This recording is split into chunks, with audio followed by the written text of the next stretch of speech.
Inay, antok na antok ako, bungad ni Nestor sa telepono, habang minamasahe ang kanyang sentido na kumikirot.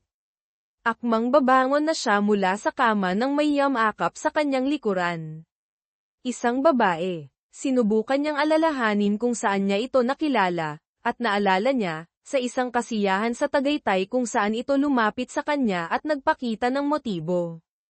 Isang playboy si Nestor, kaya't hindi niya pinalampas ang pagkakataon.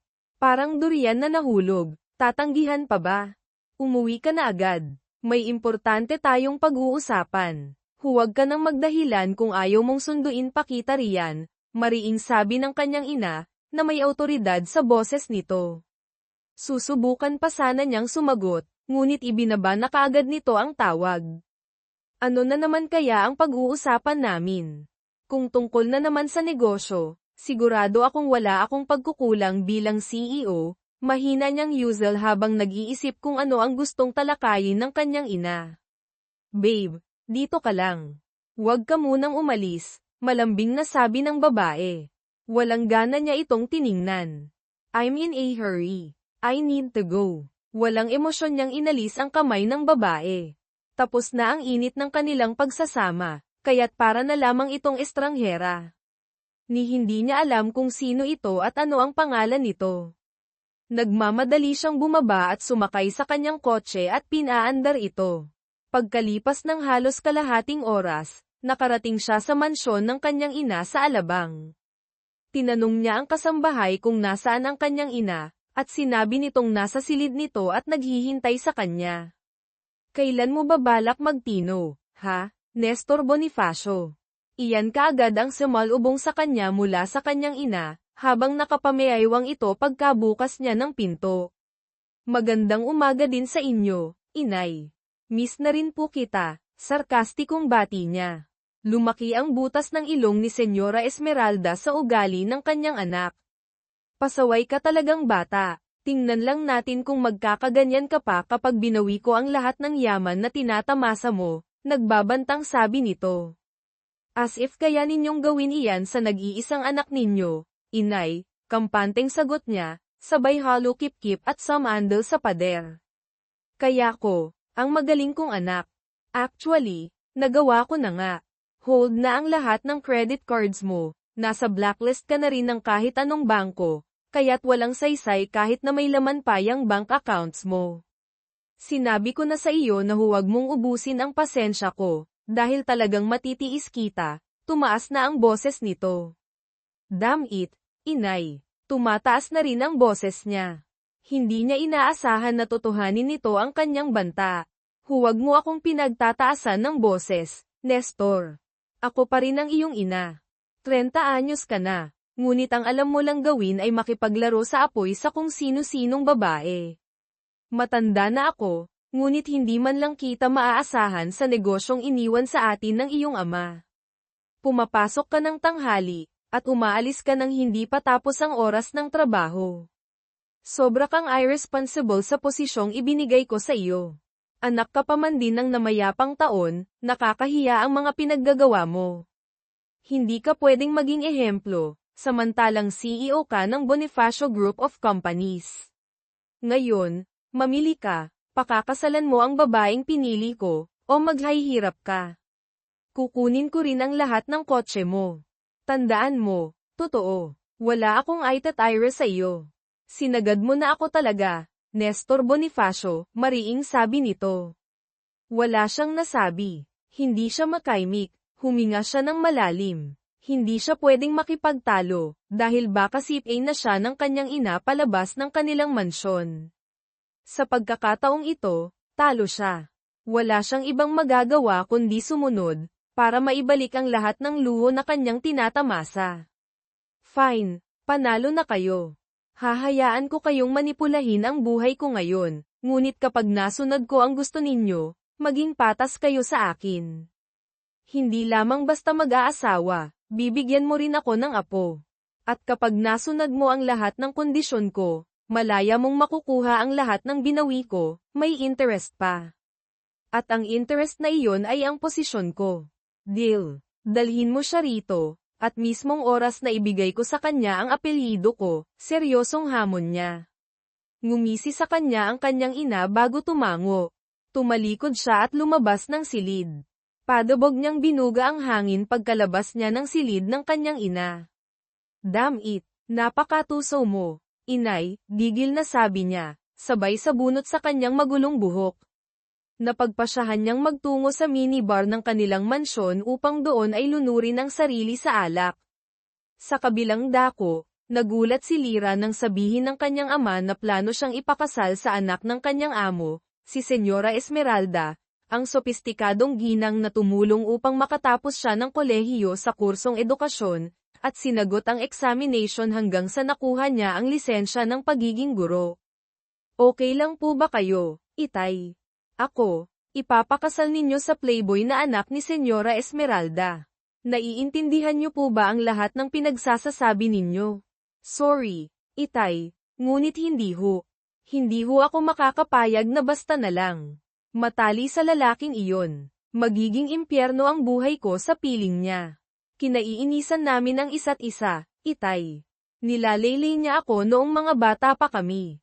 Kahit nga po ngayong matatanda na kami. Kapag nakikita niya ako takot na pananalita ang inaabot ko sa kanya, tapos ipapares niyo pa ako doon. Alam niyo naman na masunurin ho ako, pinakikinggan ko kayo, ngunit sa pagkakataong ito hindi ko kayo masusunod. Ayoko po, pasensya na ho, mariing tutol niya.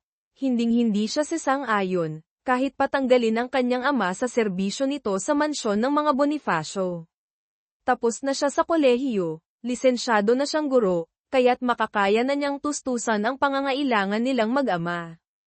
Anak, sige na naman. Tumatanda ka na rin namang dalaga. Ano ba naman yung pagbigyan mo ang tatay kahit na isang beses lamang? Ang sabi naman ni Senyora kapag nakita niyang tumano ang anak niya, aasikasuhin niya kaagad ang pagdedebosyon ninyo. Mabait namang bata si Nestor, maloko lang siya minsan. Ano hong minsan kayo dyan? Sira ulo ho siya, Tay. Simulat sa pool, ganun na siya. Anak, Tay, tama na ho. Hindi ho talaga. Ayoko po. Pasensya na ho, mariing tutol niya. Hindi na ba talaga mababago ang isip mo? Iya, tinig iyon ni Senyora Esmeralda na nagmumula sa labas ng pinto ng kanilang bahay. Mabilis niyang nilinggan ang sopistikadong ginang. Alanganin siyang ngumiti. Mukhang mapapasubo siya lalo't sinadya na talaga siya nito. Hindi ho kasi biro ang hinihiling ninyo sa akin, tita, mahina niyang sabi. Dahan-dahan itong lumapit sa kanya, inabot ang palad niya at marahang pinisil, sabay ngiti ng matamis. Subukan mo lamang, Iya. Alam ko't naniniwala akong mapapatino mo ang anak kong iyon dahil hindi ka apektado sa kanya. Hindi ka rin nagpapatalo. Pangako na kapag nakita ko ang pagbabago sa kanya habang magkasama kayo, tutulungan kitang itayo ang pangarap mo noon pa man, bigla niyang nilinggan ang ama. Sinimangutan niya ito dahil sinabi nitong lihim niyang pangarap para sa sarili. Nagkamot na lamang ng ulo ang ama niya, sabay iwas ng tingin. Ibinalik niya ang tingin sa ginang. Napipilitan siyang tumango, sige po, pero Tita Esmeralda, kapag may ginawa si Nestor na masama sa akin, hindi ko po maipapangako na maibabalik ko po siya sa inyo ng buo at hindi paralisado. No problem, Iya. Thank you so much. Niyakap siya nito sa sobrang galit. Nakahanda na ang lahat, Iya. Ready na rin ang wedding gown at tuxedo, maging ang wedding ring ninyo. Po, ganun po kabilis, namimilog ang mga mata niya nang bahagyang kumalas ito. Natawa ito at nahihiyang tumango. Yes, ganun ko kagustang maging daughter-in-law ka, Iya, sabi nito. Nanghihina siya bigla, wala talagang imposible kapag marami kang pera. Talagang walang atrasan na ito. Let's go, ihaharap kita sa anak ko. Nasasabik na akong makita ang gulat sa mga mata niya, saad pa nito't kinuha ang palad niya't hinayla hanggang sa makalabas sila sa bahay. Nagpatianod na lamang siya dala ng panghihina sa mga nangyayari. Kung hindi lamang dahil sa utang na loob na tinatanaw niya'y hinding-hindi talaga siya sasang-ayon sa kalokohang ito. Pagdating nila ng mansyon ay bumungad sa kanila ang lasing na si Gale. Ngumisi at mapang insulto siyang pinagmamasdan mula ulo hanggang paa. Itong babaeng taang ipapakasal nyo sa akin, ma'am. Mukhang nanlalabo na rin yata ang mga mata nyo, katulad ng mga mata niyang si Nerdy. Tumawa pa ito habang nakaturo ang hintuturo sa dalaga. Sa inis naman ni Aya inabot niya ang daliri ni Gale tsaka yun planong baliin ang dumaing na ito. Aray. Putik mababali. Eileen, hirap nitong daing. Pabalya namang binitawan nito ang daliri niya. Hinimas-himas niya yun bago ipukol ang masamang tingin dito. Ang talas masyado niyang dila mo. Once talaga na may lumabas pang hindi maganda dyan yung nakatagong buhay sa pantalon mo naman ang babaliin ko, banta niya. Correct, walang buto anong bi ako. Inis nitong pagtatama sa kanya. That's enough. Para kayong mga bata, saway ni Maribel. Pinandilitan nito ang anak, umirap lamang ta sa hangin ngunit hindi naman nagsalita pa. Huminga muna ng malalim ang ginang bago nagpatuloy. Yes, tama ka, si Ilan ang babaeng tinutukoy ko, she will be your wife hanggat hindi mo na ibibigay ang hinihingi ko. Makahulog ang sad nito habang nakatuon ng mga mata sa seryosong si Gale.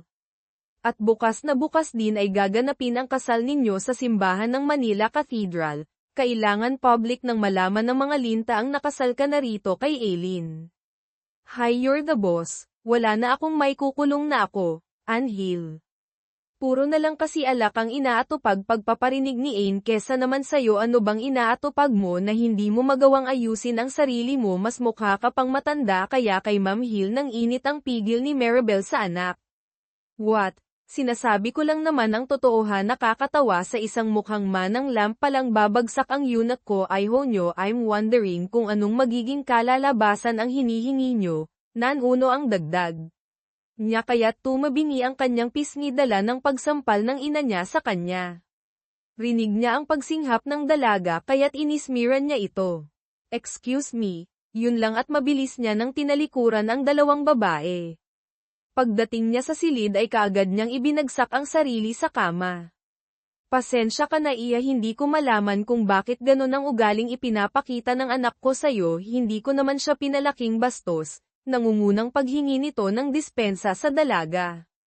Okay lang po tita pasensya na rin po't hindi ko po napigil ang hindi patulan mahaba naman ang pasensya ko pero pagdating kay Hill ewan ko po't ang daling maubos ang pasensya ko niya rin ang paumanhin nakakaintindi tumango sa kanya ang ginang at tita kung okay lang po magpapalam na rin ako dahil marami pa po akong tatapusing lesson plan para sa Lunes magalang niyang pagpapalam.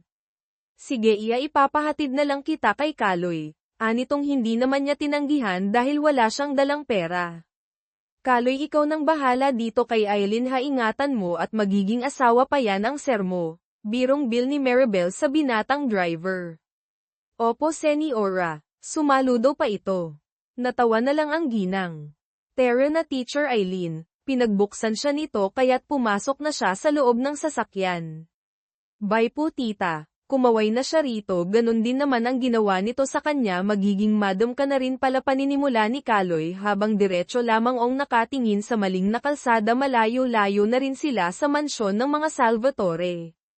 Sira Ma'am Eileen lang hindi madam tumatanaw lang naman ako ng utang na loob kaya hindi ko nagawang tanggihan ng pakiusap ni tita kung ako nga lang ang susunod hindi ako magpapatali sa sermon na sira ulo hay ewan nakakainis talaga ang boss nyo isip bata relax ka lang Ma'am Ayan at baka mamaya niyan MH ka ay naku kapag sigil ng pinag-uusapan talagang tumataas ang presyon ko naiiling niyang sabi na tinawanan lamang ni Kaloy ilang minuto pa ay narating na nila ang bahay nila ng ama salamat ingat ka sa pagmamaneho haanya kay Kaloy and makababa ng sasakyan.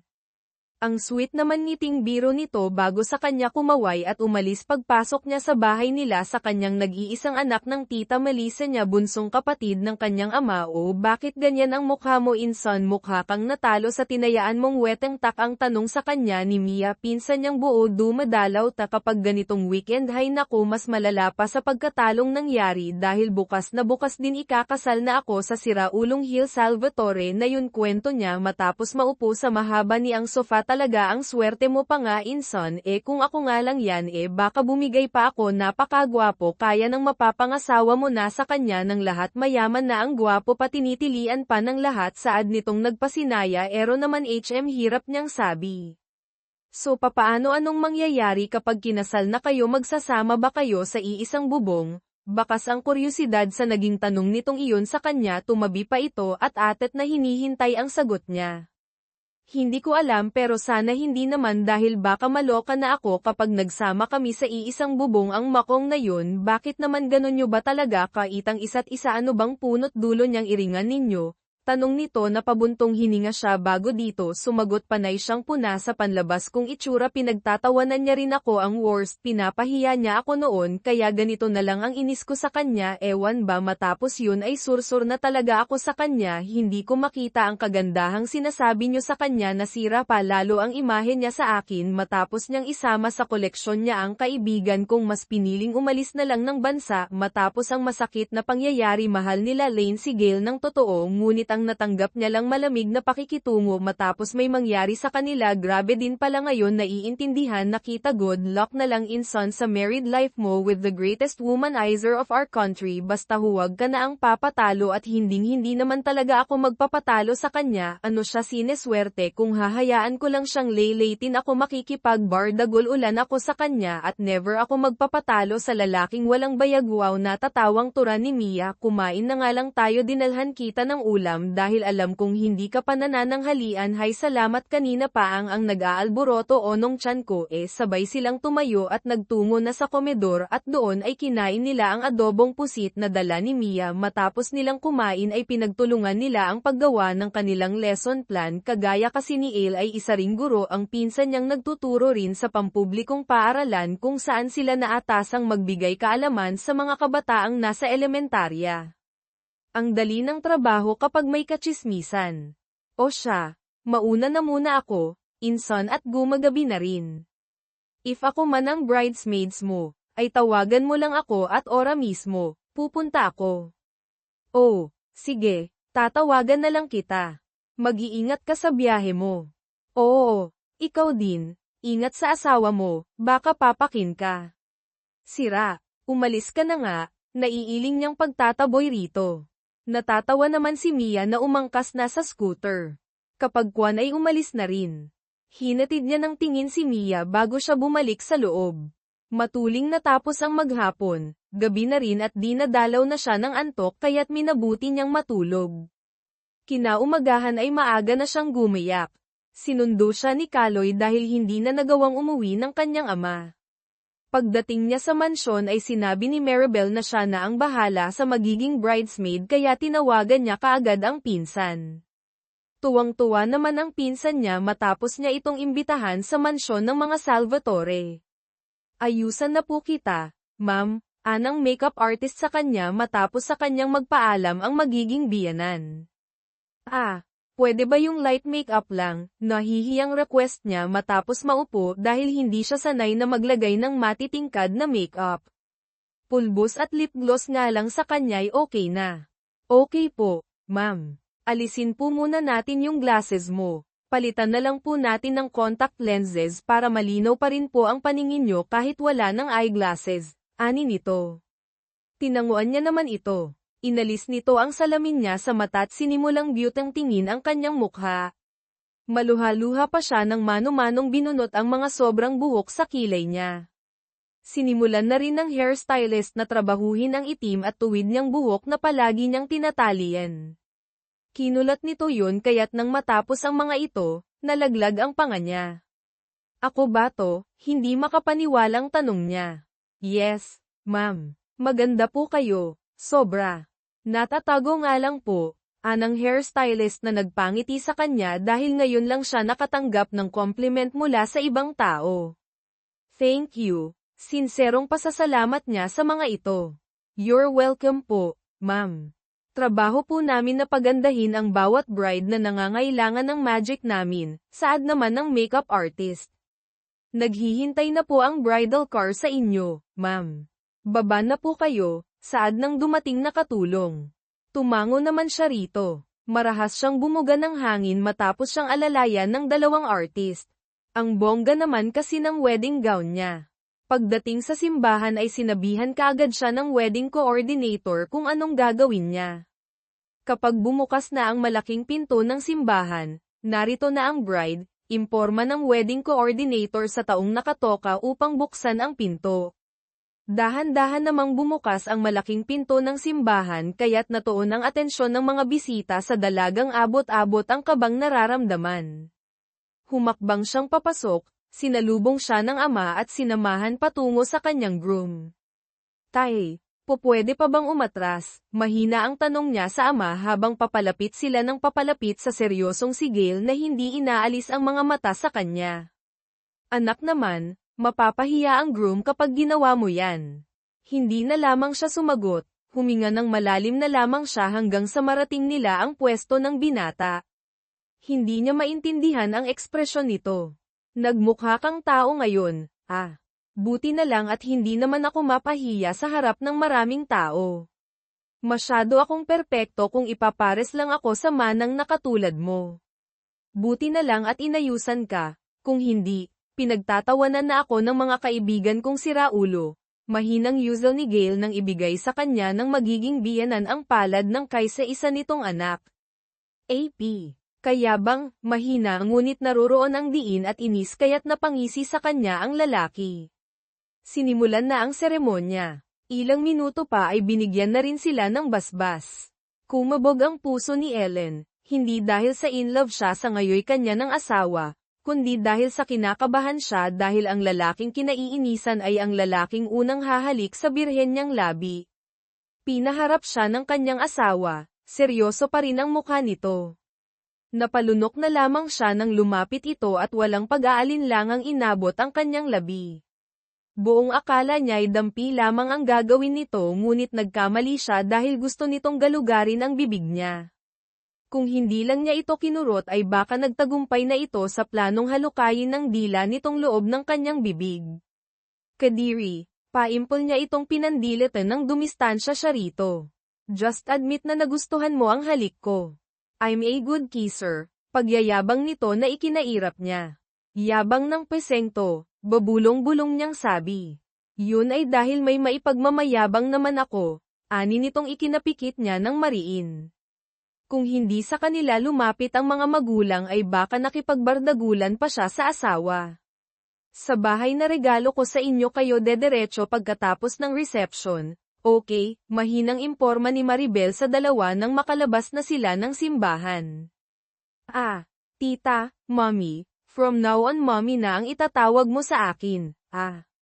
Mommy, kami lang po ba ni Gale ang tatao doon sa bahay po na bigay ninyo sa amin? Kinakabahang tanong niya. Yes, Iya. Bakit? May problema ba? Wala naman po. Are you scared? Mahinang tanong sa kanya ni Hill nang paimpol nitong ay lapit ang mukha sa kanya. Dahil sa mga paparazzi, at sino panay ang kuha sa kanila ng litrato, peke nitong ipinapakita sa lahat na tunay silang nagmamahalan. Ikaw ang dapat na matakot sa akin dahil nambabasag ako ng bulok na itlog, gigil niyang ani rito tsaka ito pa simpleng siniko kaya't pigil ang naging pagdaing at pagdate nito sa kanya. Mamaya ka sa akin, banta nito. I'm so scared, pamimiloso po niya't lumapit na ito sa ina nito. Tara na po sa reception, Mommy.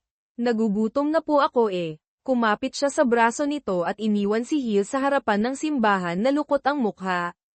Nilinggan niya ito't nagbilat pa na mas lalo nitong ikinainis tuloy ay ngiting tagumpay siya dahil nagawa niyang inisin ang asawa. Pagdating nila sa reception ay kinakailangan na naman nilang umakto na mahal nila ang isa't isa. Panay ang congratulate sa kanila ng mga bisita hanggang sa hatiin na nila ang malaking cake. Kapag kwan ay sinubuan ng isa't isa. Nagugutom na ako, Gale, reklamo niya rito. Kanina pang nagwawala mga alaga niya sa tiyan. Konti lang naman kasing kinain niya kaninang umaga kaya't heto siya ngayon, nanghihina na dala ng gutom na sinabayan pa ng pangangalay dahil sa takong na suot niya. Maupo ka na muna, ikukuha kita ng pagkain, mahina hong saad nitong ikanamana niya dahil hindi niya inaasahang magboluntaryo to sa pagkuha ng kanyang pagkain. Ang nais niya lang sana'y magpaalam dito na kukuha na siya ng pagkain. Sinundan niya na lamang ng tingin si Hill na taas noong nagtungo sa mga nakahilerang pagkain. "You're Eileen, right?" tanong ng isang babae na lumapit sa kanya. Tumango siya rito't pasimpleng hinagod ng maganda nitong katawan at mukha. "Binabalaan lang kita ha. Huwag mong lalandiin ang boyfriend ko dahil hindi mo gugustuhing matuno ng asaduyang magaspang mong mukha." Mahina nitong banta na ikinakunot ng noo niya. "Sandali nga lang, sino ka ba't sino bang boyfriend na tinutukoy mo?" Inis niyang tanong rito. "Dahil kung makapagbigay ito ng banta akala mo inagawan ng asawa. Your husband is mine. Kung hindi lang dahil sa pamba-blackmail sa kanya ng mommy niya, hindi ka naman niya pakakasalan and I'm warning you, don't you even dare na agawin sa akin ang trono. Sa akin lang si Gale, saad pa nito. Oh, di sa'yo na. Kahit iuwi mo pa nga, wala akong paki. Pwede ba, miss, umalis ka na't baka maiskandalo ka pa. War freak din kasi ako pag tinotopak, lalo na kapag gutom, baka makain pa kita." Taklisan niyang sabi na ikinagalit nito. Tahimik lang itong umalis nang matuon ang atensyon sa kanila ng mga tao. Maya-maya pa ay dumating na si Hill na may dalang pagkain niya. "Di mo ba alam kung paano sabihin ang word na thank you?" Salubong ang makakapal na kilay ni Hill nang simulan niyang lantakan ang pagkain kinuha nito. "Hindi naman kita inutusang ikuha ako ng pagkain, hay nako. Manahimik ka na nga lang dyan, kita mong kumakain ng tao, manggiistorbo ka pa. Doon ka nga sa far away. O kaya naman doon ka na lang sa babaeng obses na obses sa'yo, kaloka."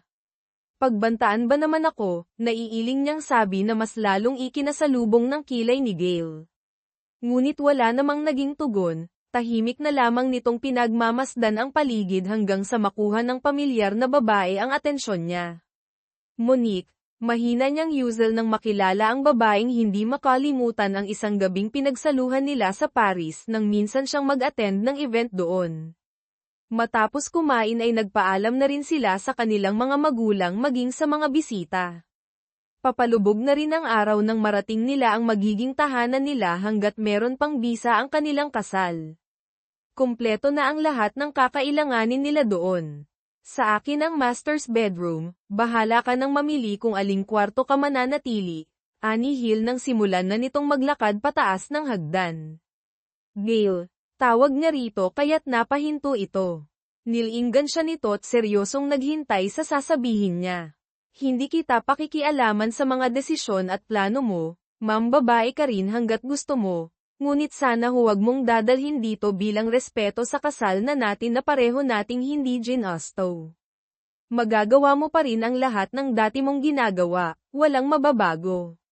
Sinasabi ko to dahil gusto kong maging klaro tayo sa isa't isa, wala sanang pakialamanan." Mahabang salaysay niyang bagot lamang nitong tinanguan bago ipagpatuloy ang pag-aakyat nito patungo sa inookupahan nitong silid. Napabuga siya ng hangin nang mawala sa paningin ang asawa. Pagod ang katawan maging ang isipan niya kaya't minabuti niya na ring umakyat sa guest room na napili niyang pumasok. Katabi lamang yun ang master's bedroom. Pagpasok sa silid ay kaagad niyang hinubad ang damit pangkasal tsaka pumasok ng banyo at doon ay ibinabad ang katawan sa maligamgam na tubig. Matapos maligo, minabuti niyang maghanda ng kanilang hapunan dahil konti lamang ang kinain ni Gale sa reception. Isang maluwag na t-shirt at cycling ang napili niyang suotin, ganoong mga damit kasi ang komportable niyang suotin sa tuwing nasa loob lamang siya ng bahay. Hinayaan niya lamang ang basang buhok na tumulo at nang marating nga niya ang kusina ay naghanap siya sa ref ng maaaring ihanda para sa hapunan nila ng asawa. Sa silid naman ay tapos nang maligo si Gale. Plano niya na sanang harapin ang laptop nang manuot sa ilong niya ang mabangong aroma ng adobo na isa sa mga paborito niya. Nakalimutan niyang isarado ang pinto ng kanyang silid kaya't malayang pumapasok ang mabangong aroma ng niluluto ni Aileen sa ibaba. Ramdam niya na ang gutom kaya't minabuti niya nang bumaba. Walang makakaistorbo sa kanya dahil sinadya niyang eye-off ang cellphone. Pagbaba niya, sumalubong sa kanyang nakatalikod na asawa. Kusang bumaba ang mga mata niya sa mapuputi nitong hita. Abala to sa pagsasali ng ulam kaya't hindi nito napansin ang presensya niya. Nilinis niyang bigla ang lalamunan nang maglaro sa isipan ng kahuberin ng asawa. Ipinilig niya yun tsaka sinikap na huwag lingunin at baka mabasag nito ang 2 bola na nakatago sa loob ng kanyang trouser shorts. Bakit ba ako nag-aalangan gayong anak ang kailangan upang mabawi ang lahat ng kinuha sa akin ni ma'am? Ang kanyang isip, hindi ko ugaling mamilit kontra ng isang bahagi ng isipan niya. Oh, nandyan ka na pala, maupo ka na't nang makakain na tayo. Mahina hong alok sa kanya ni Ellen nang mapansin na siya nito.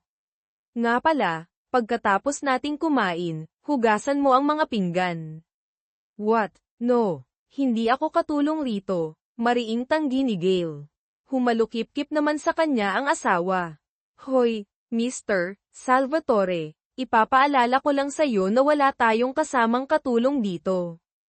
Kailangan meron tayong kanya-kanyang gawain dito sa bahay. Aba, hindi naman maaaring sa akin lang lahat ng trabaho. Sineswerte ka naman kung ganun. Ganito na lang, magkaroon tayo ng kasunduan. Ako ang maglilinis sa umaga, ikaw naman sa gabi. Ako rin ang nakatoka sa pagluluto ng pagkain habang ikaw naman ang gagawa ng mga hagasin. Kanya-kanya rin tayo sa paglalaban ng mga damit.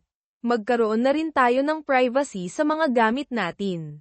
Kung hindi mo kayang sumang-ayon bahala kang magutom dyan dahil hindi naman ako makapapayag na seluhin ko ang lahat ng gawaing bahay dito, pinal niyang sabi kapag Kwan ay naupo na't sumandok na ng pagkain. Rinig niya ang marahas na buntong hininga ni Gail bago ito sumang-ayon sa lahat ng kondisyon niya. Fine, napipilitang saan nito ikinangiti niya ng lihim. Good. Oh, sige na, maupo ka na't baka mag-collapse ka parang dahil sa gutom. Anya at binigyan ito ng plato. Nga pala, anong gagawin mo bukas? None of your business, masungit nitong tugon. Anong none of your business? Kailangan hahatid mo ako bukas sa eskwelahan dahil wala naman akong masasakyan dito. Pansin mo naman siguro na ang ambience dito, karagatan. Alangan namang lakarin ko mula dito hanggang sa eskwelahan kung saan ako magtuturo, good idea. Hoy, Hill, huwag ka namang ganyan, hindi pwedeng hindi ako pumasok bukas dahil magbibigay ako ng exam sa mga estudyante ko. Then do the dishes, kondisyon nitong ikinalaki ng butas ang ilong niya. Talaga sanggal niya rito, madali akong kausap, maglakad ka na lang bukas bale wala, saad nito. Oo na, oo na. Ako nang maghuhugas kahit na ako ang naghanda ng hapunan. Lokot ang mukhang pagsang-ayon niya kahit labag yun sa loob niya. Masyadong tuso ang lalaki. Good. Ngising saad nitong ikinainit ng buo niyang mukha dahil buong akala niya mapapagawa na niya ito ng isa sa mga gawaing bahay. Kung bakit ba naman kasi sobrang layo ng bahay na iniregalo sa kanila sa eskwelahang pinapasukan niya tuloy ngayon ay nadedehado siya. Nagbuno man din ang kalooban niya kanina sa pag-aakalang mapapakilig niya na ito. Ang lumalabas ay ito pang nakaisa sa kanya. Naisahan siya ng antipati kong asawa. Hay, may araw ka rin sa akin ngit-ngit niya sa isipan. Enjoy your meal, mabulunan ka sana, anya bago ipinagpatuloy ang pagkain. Busog na ako. By the way, ang alat ng adobo mo. Anit pumihit na at mabilis siyang iniwan sa kumidor. Maalat, ba't halos naubos mo na, napairap niyang sabi bago ligpitin ang lahat ng pinagkainan. Natapos niya ang gawain na nananakit ang likod kaya't pagdating niya sa silid ay kaagad siyang nakatulog nang hindi man lang naisara ang pinto. Mang babae, naiiling na wika ni Hill nang sa paglabas na daanan ng silid ni Eli na nakabukas. Iinom lang sana siya ng tubig. Minabuti niyang pumasok sa loob ng malagyan ng kumot ang asawa dahil lalamigin ito lalo't malakas ang inilalabas na hangin ng aircon. Maingat niyang kinumutan ng asawa bago tuluyang lumabas at baka hindi siya makapagpigil lalo't lumantad sa kanya ang mapuputi nitong hita. Bumakat din ang mayayamang buhok nito. Hindi niya sukat akalaing meron pala itong itinatagong ganda. Dang it, kailangan ko siyang mabuntis. Pero bakit nag-aalangan akong pakialaman siya ho, Eileen? Ano bang kapangyarihang meron ka't hindi kita mag-alaw? Naiinis niyang ani sa sarili. At dahil hindi niya ito mag-alaw sa ngayon ay iba na lamang ang paglalabasan niya ng init. Bumalik siya sa kwarto at doon ay kinuha niya ang susi ng kanyang sasakyan. Diretso siya sa unit ni Monica, ang babaeng kahit kailanman hindi tumanggi na paligayahin siya. Kinaumagahan ay nagising si Ili na nagtataka kung bakit meron siyang kumot sa katawan gayong hindi naman siya naglagay ng kagabi. Posible kayang pumasok siya rito at kinumutan ako, tanong niya sa isipan ay ewan kibit balikat niyang sabi bago bumangon. Naligo na muna siya bago bumaba. Hindi siya sanay kumain ng kanin tuwing umaga ngunit dahil meron siyang kasamay naghanda siya ng agahan. At nang matapos ay umakyat siya upang gisingin si Gail. Ngunit halos mapaus na siya sa kakatawag sa pangalan nito'y hindi siya nito pinagbubuksan. Hoy, mister, maliliit na ako, bumangon ka na Ryan, palatak niya habang kinakalampag ang pinto ng silid nito. Hoy, ano ba, naiinis niyang sinipa ang pinto bago hanapin sa side table ang susi ng silid nito. At nang makuha, binuksan niya iyon. Lintik, nasan na baong makong na yun?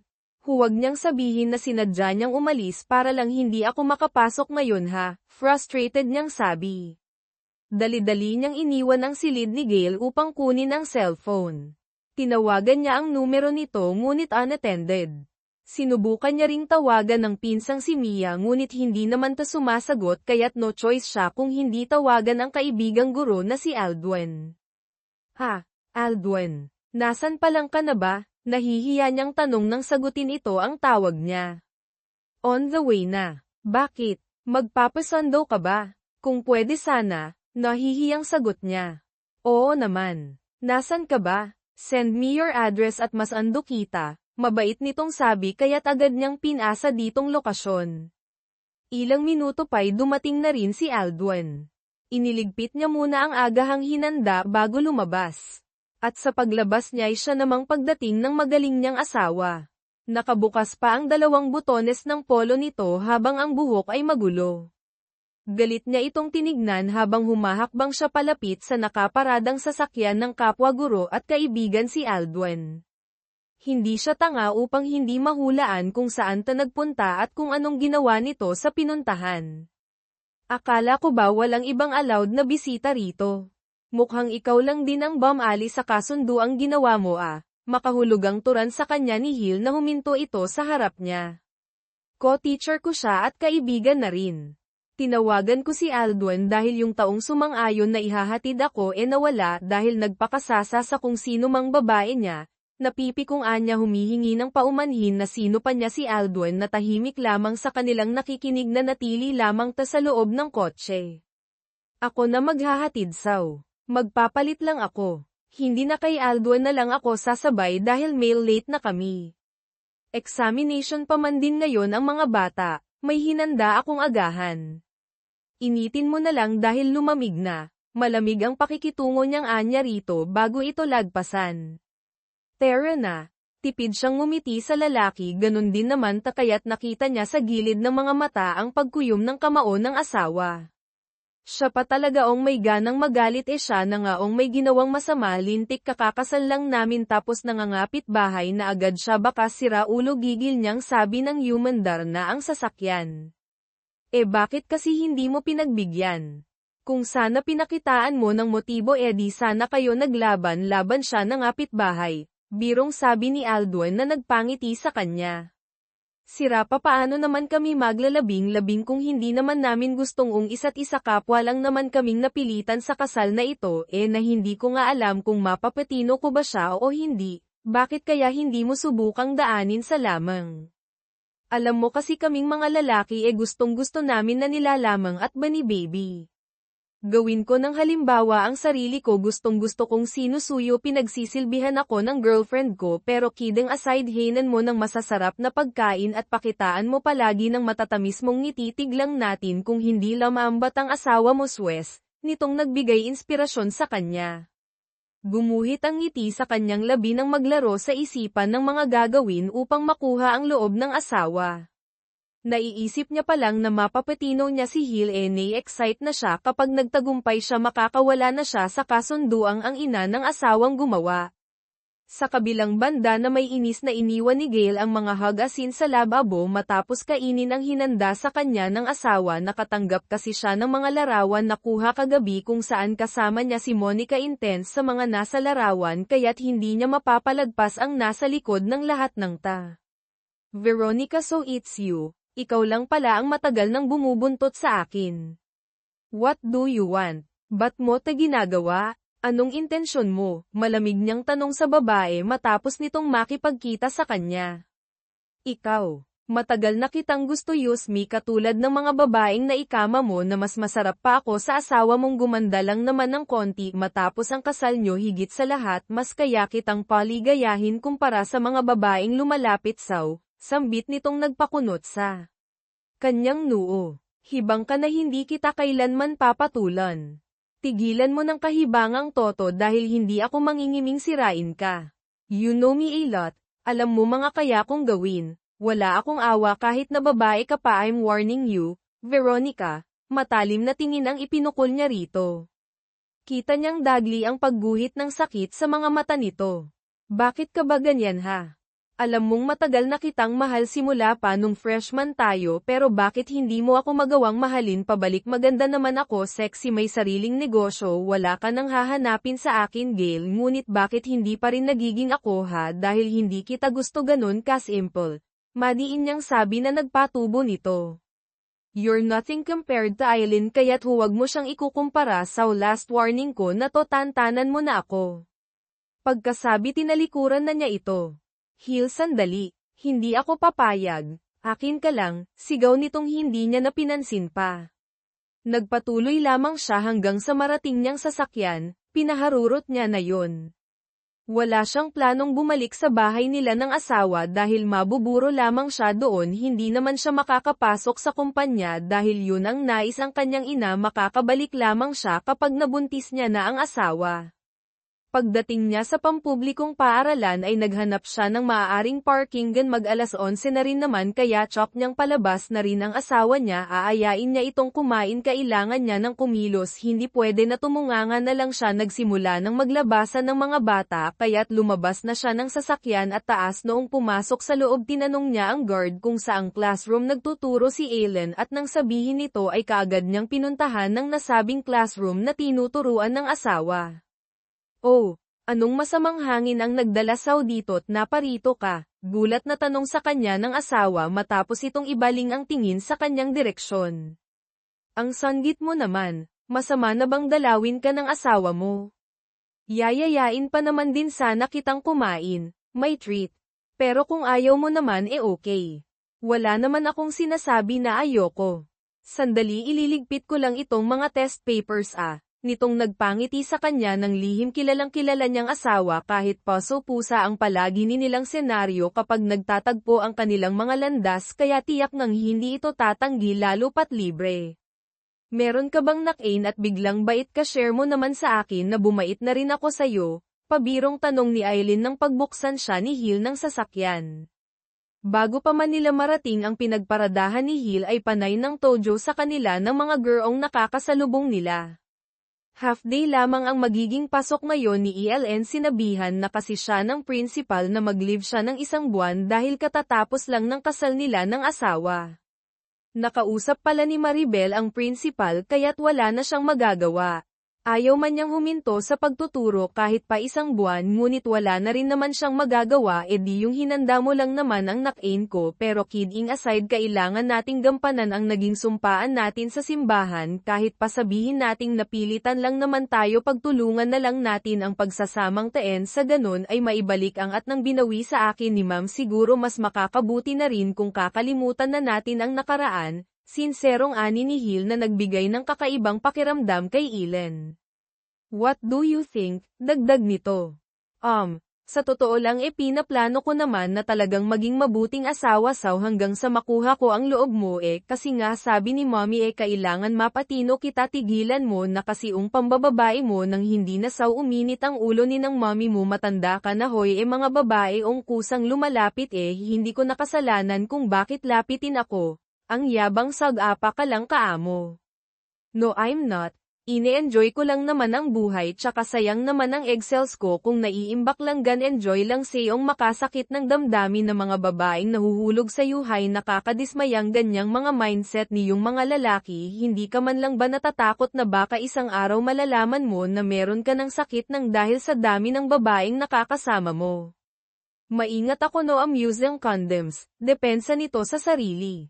Leche kahaewan ang hirap maging mabait saw. Napipi kung saan niyang ikinatawa ito ng bahagya na pahirap na lamang siya sira ulo mahina niyang sabi na hindi naman nakaligtas sa pandinig ng katabi. Akala ko ba kuhanin mo na ang loob ko bakit parang sura ang sura ka na naman ngayon papaano naman kasi proud ka pa dyan sa mga pinaggagawa mo giit niya. Okay from now on iiwasan ko na sila basta bapunan mo lahat ng pangangailangan ko ngisingan nito na nagpatayo ng balahibo niya. Hay naku Hil Salvatore, tigil-tigilan mo nga ako kinikilabutan ako saw hindi kita type, the feeling is mutual lang pala, natatawang saad nitong Iken Simon got niya. Diyan na lang tayo kumain. Turo nito sa isang Filipino cuisine tumango na lamang si Alin naghanap lamang sila na maaaring parkingan at makapag-park ng sasakyan ay sabay na silang pumasok sa loob. Ano pong order nyo sir? Malagkit ang tingin ng waitress kay Gail nang lumapit ito't kunin ang order nila. Pinakulo ang higad. Meron kayo? Molditang tanong ni Ilan sa babae. I'm sorry. Ano po ulit yun ma'am ay bingi at upagin mo kasi ang trabaho mo miss huwag puro pagpapakyot isang roasted chicken at 2 kanin plus extra rice 2 rin samahan mo na rin ang soup yun lang naman sige na ibigay mo na sa chef ang order namin and may save agad gutom na ako at nagiging dragon na naman ako kapag ganitong kumakalam ng tiyan ko pumapatol ako sa mga ahas at higad. Takalsang saad niyang ikinayamot kabangiting tanong ni Hil nang moalan sa kanilang paningin ang babaeng serbidora na ang kainang napili nila. Hindi kailanman nainis lang ako kasi hindi naayos ng babae yun ang trabaho niya para lang akong hangin kita naman niyang may kasama ka lalandiin ka pa walang delikadesa, naiiling niyang sabi na nagpangiti namang lalo kay Gail. Cute ka pala kapag nagseselos lumalaki yung butas ng ilong mo selos mo ang mukha mo ginagampanan ko lang ang papel ko bilang asawa mo gawin mo rin sana yung saw nang hindi naman ako nagmumukhang bulag-bulagan asawa tsaka po pwede ba pakiusap lang kapag kasama mo ako iwasan mo sila nakakainsulto kasi noted wifey, nakangiting sagot nitong ikinairita. Nagagawa pa rin nung ngiti-ngiti siya dumating na rin ang pagkain hindi na nagtangkang sulay pa ng waitress si Gail.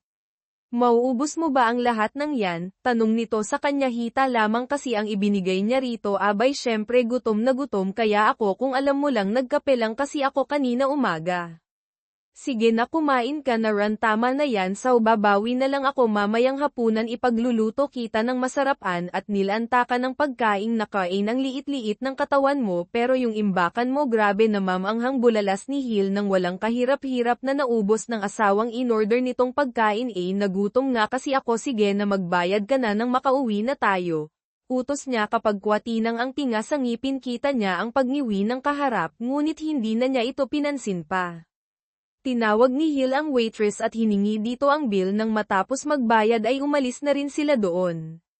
May gusto ka pa bang puntahan okay lang kung magre-request ka ng lugar hawak natin ang oras natin ngayon I know katulad ko on leave ka rin kaya sulitin na lang natin, wika nito habang diretso lamang ang tingin sa kalsada. Kasalukuyan na nilang binabaybay ang dapauwi. Actually wala pero meron akong gustong-gusto na gawin noon pa. Sagot niya nagkikislapan pa ang kanyang mga mata habang inaalala ang noon pang pangarap na gawin. Simula kasi nang maging guro siya, wala na siyang oras na i-enjoy ang pagiging dalaga. Hindi niya nagawa ang mga isinulat sa bucket list dahil sob-sob siya sa pag-aaral at nang matapos naman ay nagpursiging makuha ang lisensya ng pagiging guro. Name it, kahit ano pa yan, paghahamon ni Hil habang nakaukit sa labi nito ang masayang ngiti. Skydiving, mabilis niyang sagot. Sure ka ba? Baka naman mahimatay ka kapag tumalon na tayo, nangingiting paninigurado nito. I'm not afraid of heights, ang ikinakatakot ko lang ay ang tumanda ng mag-isa. Wow, ang tapang pero hindi ka naman tatanda ng mag-isa dahil meron ka ng asawa. Asawa na hindi ko sigurado kung tatagal ba. Sa feeling ko, alam naman natin parehas na kapag nawala ng bisyo mo sa babae magdi-divorce na tayo. Hindi to lifetime, panandalian lang to. Mahina ang boses niyang sabi na nagpabuntong hininga sa kanyang katabi. Bakit mo ba kasi pinangungunahan na hindi ko nga naiisip ang mga iyan? Samantalang ikaw, huwag ka kasing advance. Di ba sabi mo I enjoy natin? Don't think about negative things that I'm sure it won't happen as long as you trust me. Seryosong saad nitong nagpatahimik sa kanya. Ewan ba ngunit naapektuhan siya sa sinabi nito. Tila ba hinaplos ang puso niya. Hindi niya akalaing meron pala itong ganitong pag-uugali na ngayon niya lang nakita. Masyado kasing masama ang tingin niya rito kaya't gulat siya sa ipinapakita nitong concern at positivity sa kanya. Kapag ba nagtiwala ako, maipapangako mo ba na hindi masisira ang tiwala ko sa'yo? Mahinang tanong niya. I promise basta buo kang maniniwala sa akin. O sige, pangako. Maniniwala ako sa iyo ng buo. Good. Taran at mag-skydiving, kinindatan siya nito bago dagdagan ang bilis ng sasakyan. Kapit ng mahigpit, saad nitong mabilis niyang sinunod. Magtitiwala siya rito kaya't imbes na kabahan at magreklamo sa bilis nito'y humawak siya sa braso nito kasabay ng pagpikit niya sa kanyang mga mata. Gumuhit naman ng masayang ngiti sa labi ni Gale. Hindi niya maipaliwanag kung bakit sobrang saya niya ngayong kasama ang asawa. Nang sabihin nitong magtitiwala na ito sa kanya ng buo ay bigla niyang ipinangako sa sarili na iingatan nito at hindi kailanman sasaktan. Hinding-hindi niya sisirain ang tiwala ng asawa. Thank you for trusting me, nerdy, turan niya sa isipan. Isang oras din ang inabot bago nila narating ang lokasyon kung saan ginagawa ang skydiving. Ilan lamang ang naruroon kaya't madali lamang sa kanila ang maisakatuparan ang nooy gusto. Ready ka na ba? Pwede ka pang umatras? Malakas na tanong ni Gale sa asawa. Kasalukuyan na silang nasa chopper at hinihintay na lamang ang pagbibilang ng makakasama nila sa pagtalon. Ready? Ikaw? Baka naman maihi ka sa salawal mo kapag tumalon na tayo. I'm not afraid of heights, mas takot akong mawala ka. Tara na. Kuya, tumalon na tayo dahil excited na ang asawa ko. Anit niyakap mula sa likod ang pinamumukhaan ang asawa. Nagbilang ng hanggang 3 ang professional skydiver na makakasama nila bago sila tuluyang tumalon. Wow! Ang sarap sa pakiramdam. Oh, sa wakas, nagawa ko rin to. Ang tapang-tapang ko. Thank you so much, Gale. Asawa ko, hiyaw niya habang nakabuka ang mga palad. Pigil ang mga matang dinadama ang himpapawid. You're very welcome, my dearest wife, balik na turan ni Hill na nagpangiti sa kanya. May kung ano sa kanyang dibdib na hindi niya maipaliwanag kung ano. Basta't ang tangi niya lang alam ay masaya siya sa mga oras na ito, mas kaya siya nakasama ang asawa.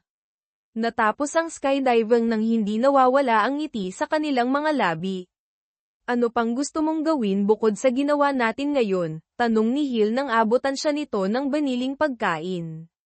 Mag-dive sa dagat, mabilis niyang tugon. Ang hilig mo namang mag-dive.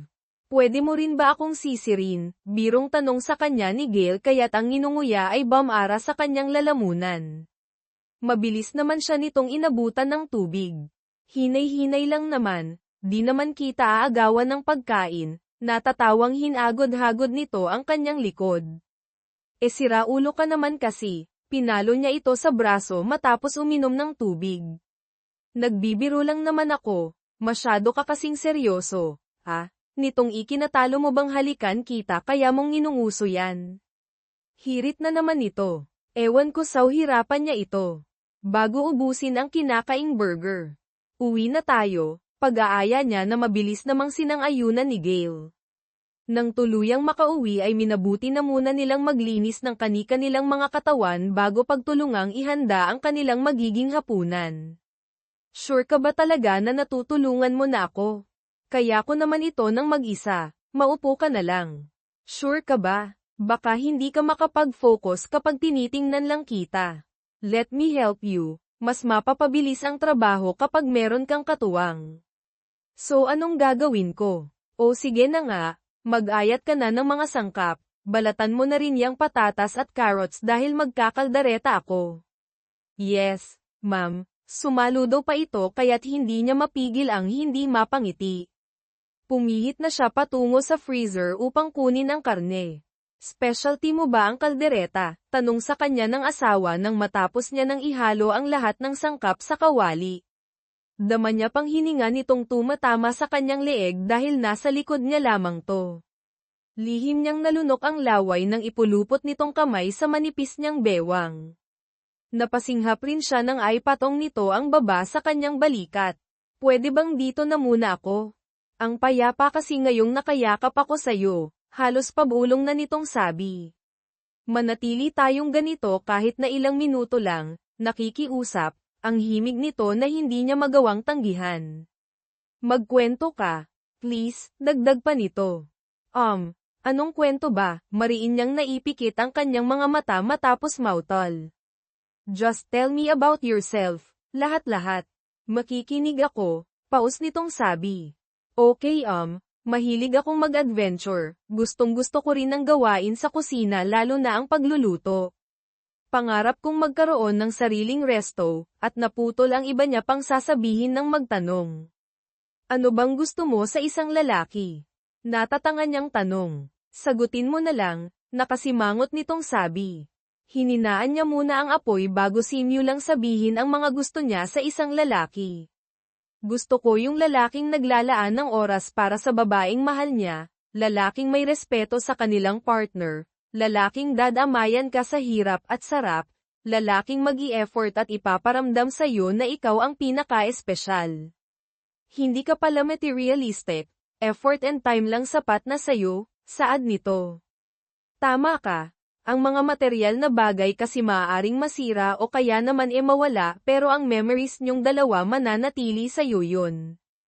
Hindi mo basta-bastang makakalimutan dahil hindi naman nakakalimot ang puso. You're so sweet, I like your thoughts in life. Ikaw, ano bang gusto mo sa isang babae? Tanong niya rito.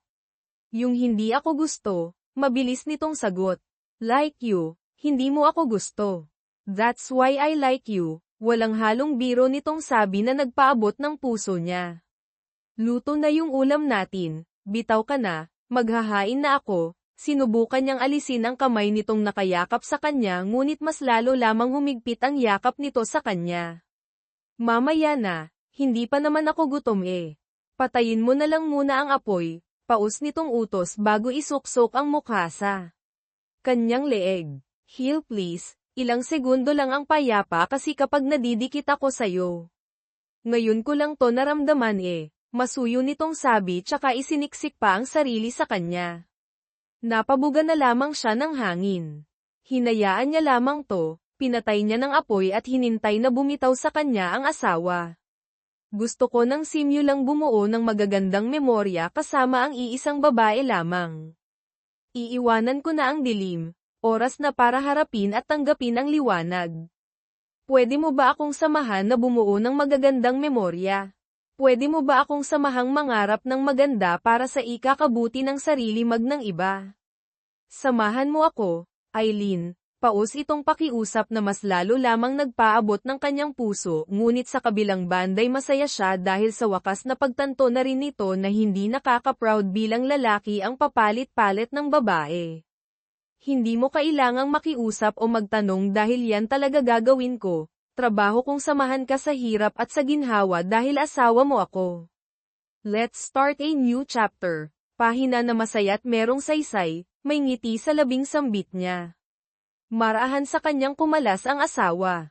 Buong akala niya didistansya na ito ngunit natigalgal na lamang siya nang iharap siya nito at mabilis na inangkin ang kanyang labi. Gail. SHH, hayaan mong sundin natin ang isinisigaw ng ating mga puso, anito sa pagitan ng kanilang mga halik.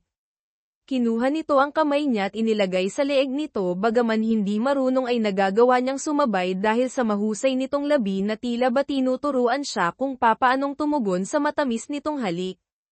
Naramdaman niya ang pag-angat at ang dahan-daang paglayo nila sa kusina. Salo siya ng asawa, hindi nito pinapakawalan ang kanyang labi habang iniaabot ang sariling silid. Napalunok siya ng marating nilang ginagamit na kwarto ni Gale. Dahan-dahan siya nitong inihiga sa malawak at malambot nitong kama. Pigilan mo ako hanggat kaya ko pa. Pagmamahal sa katawan ng suot na damit, wala ni isang salit ang lumabas sa kanyang labi. Tumango lamang siya sa asawa na nagpangiti dito ng matamis. Dumukwang ito tsaka pinataka ng magaang na halik ang kanyang noo. Wala ka ng kawala sa akin. Pagkatapos nito kinsya ni Hill bago muling inangkin ng labi. Masuyo puno ng pag-iingat. Anim mo'y babasaging kristal ang naging pagtrato nito sa kanya habang inaangkin ang bawat sulok ng kanyang katawan. Ngunit kahit nagaano pa kaingat ang lalaki ay nasaktan pa rin siya dahil ito pa lamang ang una niyang karanasan. I'm sorry. Paus nitong paghingi ng paumanhin matapos tumulo ang luha sa mga mata niya. Si saglit pa itong huminto. O okay lang ako, ituloy mo na kagat labing-anya. I'll court you after this. Masuyo nitong pangako bago muling tinawid ang distansya ng kanilang mga labi. Naging saksi ang apat na sulok ng silid sa kanilang pagsasalo. Hill, hindi ka pa ba napapagod? Gutom na ako. Nanghihinang reklamo ni Ellen malalim ng gabi, ngunit ang asawa niya wala pa ring pagod sa pag-aararo. Last na lang talaga, wife. Nakaka-addict ka kasi. Matamis ang ngiting saad nito hanggang sa angkinan itong muli ang puso't kaluluwa niya sa panglimang pagkakataon. Feeling ko paralisado na ako. Ning reklamo niya nang tuluyan siyang tantanan ng asawa. Dala nito ang pagkain nasa ibabaw na ng kama't handa na siyang pakainin. I don't know what to say. Nahihi at natinga ako. Hindi ko alam kung magsosorry ba ako, magpapasalamat o makokonsensya dahil sa nasobrahan yata kita. Ewan, basta ang alam ko lang ayoko nang mawala ka. Hinding-hindi ako mawawala at hinding-hindi natitingin pa sa iba dahil saw palang solve na ako. Gina, yuma mo yata ako kasi on the spot boom in love agad ako. Saw pick up line ba yan o pampaloloob kasi naka-jackpot ka sa akin? None of the above. Ngiting sagot nitong nagpangiti sa kanya. Susubuan na kita. Sumandokta at sinimulan na siyang pakainin. Natapos ang gabi na parehas silang masaya. Lumipas ang isang buwan na hindi man lang sila napaghiwalay. Lahat ng nasa bucket list na inin ay ginawa nila ng mahal na asawa. Oo, mahal niya na si Hill at ngayon din mismo ay tatanggapin niya na ang pag-ibig nito. Ibaong ngiti natin ngayon. Hulaan ko, in love ka na sa asawa mo, no? Nanunodyong saad ni Mia nang dalawin siya nito pagkatapos ng mahabang leksyon. Inayos niya ang mga gamit dahil maya-maya lamang ay darating na ang asawa upang sunduin siya. Kapwa na silang bumalik sa kani-kanilang mga trabaho. Si Gilay kasalukuyan ng chairman habang ang ina nito'y patuloy na tumutulong sa mga bata at matatandang. Inabandona ang kanilang mga pamkasama nito ang kanyang ama na personal nitong bodyguard at driver na rin. Oo, mahal ko na siya, Mia, at mamaya sasagutin ko na siya. Nakakatawa nga lang dahil nauna pang kasal bago ang love. Wow, I'm so happy for you, Inson. Natutuwang niyakap siya nito. Yamakap din naman siya dito pabalik. Napakalas lamang nang tumunog ang kanyang cellphone. Sandali, sagutin ko lang at baka importante. Sige lang, hintayin na kita. Anitong tinanguan niya. Sinagot niya ang tawag ng number tsaka yung dinala sa tenga. Hello, bungad niya. Ang sigla ng boses mo, sisigla ka pa, kaya kapag sinabi ko saw nakasama ko ang asawa mo katatapos lang naming maglaro ng apoy, nang iinis na saad ng pamilyar na boses. Hindi ako naniniwala sa'yo. Naninira ka lang ng relasyon. Bakit meron ba kayo noon? Kasi sa pagkakaalam ko pinakasalan ka lang ni Hill dahil gusto niyang mabawi ang kinuha ng mommy niya sa kanya. Hangad niya rin ang pinakamataas na posisyon kaya't ngayong nakuha niya na yun ay bale wala ka na sa kanya, tapos na siya sa'yo. Actually naayos na niya ang separation nyo, ay didiborsyo ka na niya. Nakakatawa, ginamit lang at nagsawa. Mapanunuya ang tura nito bago ibaba ang linya. Kasunod ng pagbaba nito ay ang pagpapadala naman nito ng mga larawan kasama si Gale mahimbing na natutulog katabi. Walang suot na pang itaas kaya't hindi niya mapigil ang hindi masaktan. Hindi niya to magagawa sa akin, nangako siya at alam kong hindi niya yun babaliin dahil ayaw niyang mawala ako ang buhay niya at ganun din siya sa akin. Naniniwala pa rin ako sa'yo, asawa ko. Mahinang turan niya kasabay ng pag-agos ng kanyang mga luha. Nag-aalala namang dinaluhan siya ni Mia. Isisilid niya na sana sa bagang cellphone ang biglang umikot ang paningin niya sa paligid na apo niya ang noo hanggang sa unti-unti nang dumilim ang kanyang paligid. Sa kabilang dako na may napabalikwas ng bangon si Gail. Damit Monica, ano to bakit nandito ako sa condo unit mo? Tiimbi niyang tanong sa babae. Ang huling natandaan niya ay kausap niya sa isang restaurant ang isa sa kanilang mga investors pagkatapos nag-serve na ng inumin ang isa sa mga waiter doon hanggang doon na lang naalala niya. Nandito ka, it's because kasabwat ko si Kuya, he's one of your investors. Baka naak ang lahat dahil hindi ako makapapayag na mapunta ka lang doon sa pipitsuging guro na yon, and by the way mawawala na rin naman siya sa'yo dahil pinakita ko sa kanya ang lahat ng intimate pictures natin, magiging tayo na rin sa wakas. Damn you Monica, kung hindi ka lang babae baka nabasag ko na yang peke mong mukha. Gigil niyang pinulot sa sahig ang damit tsaka yung dali-daling sinuot. Hindi ko napalalagpasin pang kabaliwan mong, tatingnan ko lang kung magawa mo pang ngumiti matapos ang gagawin ko sa pamilya mo. Hindi tabanta dahil talagang gagawin ko, babalikan kita oras na iwanan ako ng asawa ko at sisiguraduhin kong hihilingin mo na lang sa Diyos na kunin ang buhay mo. Sinabihan na kita ngunit hindi ka nakinig, pasensyahan tayo. Matalim na tingin ang ipinukol niya sa ngayoy napapalunok na babae. Kita niyang takot sa mga mata nito dahil nagbabaga ang kanyang mga mata habang ang mga ngipin ay nagkikiskisan. Dala ng sobrang galit minabuti niya nang lumabas at baka hindi niya na makontrol ang sarili, masaktan pa niya ito. Kinapa niya ang bulsa, mabuti na lang at naruroon ang kanyang cellphone maging ang susi ng kanyang sasakyan. Tatawagan niya pa lang sana ang numero ng asawa nang tumawag na ito. Wife, it's not what you think, finap niya lang ako, gusto niya lang tayong sirain. Sunod-sunod niyang paliwanag. Hindi ang asawa mo, si Mia, tapinsan niya, nasa ospital kami hinimatay kasi si El matapos makita ang larawan mo kasamang ibang babae.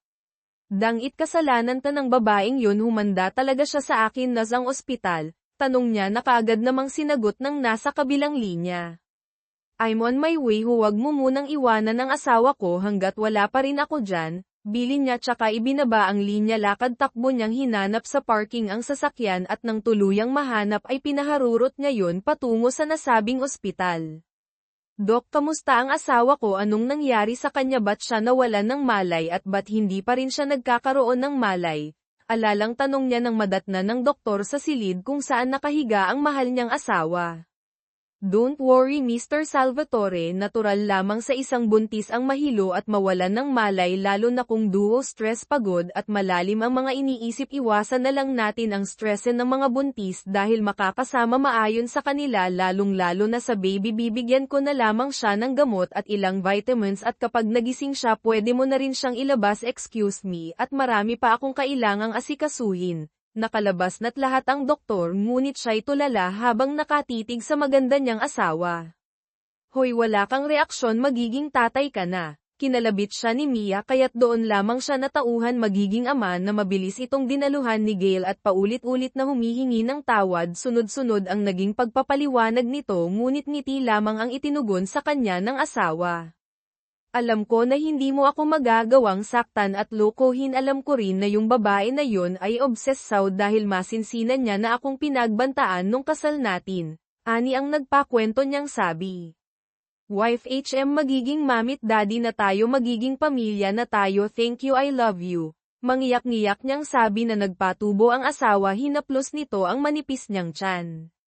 Ang saya-saya ko, sa wakas yung pinakang last na pangarap ko'y natupad na, kaya't ako ang dapat na magpasalamat sa iyo. Salamat Gail Salvatore, salamat kasi pumayag kang maging asawa ko kahit na mukha kong manang noon masyado kang perpekto kumar sa akin, ngunit minahal mo pa rin ako. Thank you kasi binigyan mo lalo ng kulay ang buhay ko, mahal kita asawa ko. Puno ng emosyong pagtatapat niya kaya't sa labis na tuwa ni Hill ay siniil siya nito ng halik. Okay, exit na ako. Mahinang tura ni Mia tsaka maingat na lumabas nang hindi maistorbo ang mag-asawa. I love you too wife, sobra mo akong pinasaya. Natakot ako kanina nang sabihin ng baliw na babaeng yun ang ginawa niyang paninira sa atin. Akala ko mawawala ka sa akin, para akong nabunutan ng tinik matapos mo akong tignan ng mapagsuri ako kapag nawala ka sa akin. Mahal na mahal kita, mahal na mahal ko kayo ng baby natin. Madamdaming saad niya at muling inangkin ang labi ng katanji-tanging babae na nagpetino sa kanya nang makalabas ay kaagad niyang sinampahan ng kaso si Monica. Pinatalsik niya na rin ang kapatid nito sa kumpanya. Tuwang-tuwa naman ang kanilang mga magulang matapos nilang sabihin sa mga ito ang biyayang natanggap nila mula sa puong may kapal. Mahigit 1 taon ang lumipas tapos ng binyag na ngayoy 6 na buwang gulang nilang anak na babae. Minabuti ni Gail na huwag nang sundan ng kaisa-isa nilang anghel dahil ayaw niya nang mapanganib muli ang buhay ng pinakamamahal na asawa. Marami kasi ang dugong nawala kay Ellen matapos iluwal ang anak nilang si Ayesha. 1 linggo rin sila sa ospital at nang mag-1 taon ang kanilang anak ay nagkaroon sila ng renewal. Ang kasal nila ngayon ay punong-puno na ng pagmamahal. Sa ngayon ang mahihiling na lang nila'y kalakasan ng buo nilang pamilya. Wakas.